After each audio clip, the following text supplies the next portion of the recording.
நாடாளுமன்றத்தில் நிறைவேற்றப்பட்ட கருப்பு பண மசோதா குடியரசுத் தலைவரின் ஒப்புதலுக்காக அனுப்பப்பட உள்ளது.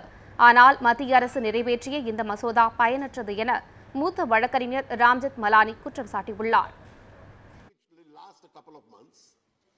நாடாளுமன்ற கூட்டத்தொடரின் இறுதி நாளான நேற்று மாநிலங்களவையில் மத்திய நிதியமைச்சர் அருண்ஜேட்லி கருப்பு பண மசோதாவை தாக்கல் செய்தார்.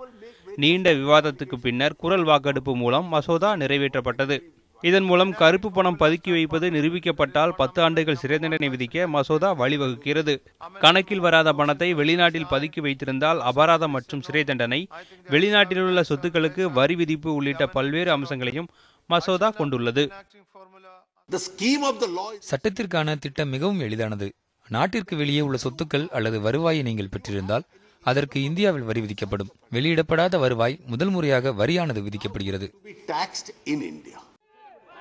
மாநிலங்களவையில் நிறைவேற்றப்பட்ட மசோதாவால் எந்த பயனும் விளையப் போவதில்லை என்று மூத்த வழக்கறிஞர் ராம்ஜெத் மலானி தெரிவித்துள்ளார். பாரதிய ஜனதா அளித்த வாக்குறுதியை நிறைவேற்றவில்லை என்றும் அவர் குறை கூறியுள்ளார். இந்த மசோதா பயனற்றது. மக்களை ஏமாற்றுவதற்காக இந்த சட்டம் கொண்டு வரப்பட்டுள்ளது.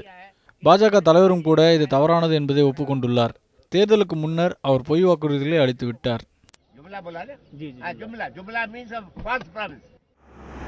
இதனிடையே நாடாளுமன்றத்தில் நிறைவேற்றப்பட்ட கருப்பு பண மசோதா குடியரசுத் தலைவர் பிரணாப் முகர்ஜியின் ஒப்புதலுக்காக அனுப்பப்பட உள்ளது. ஒப்புதலுக்கு பின்னர் விரைவில் அந்த சட்டமானது அமலுக்கு வரும் என்று தெரிகிறது. செய்திப்பிரிவு நியூஸ் 7 தமிழ்.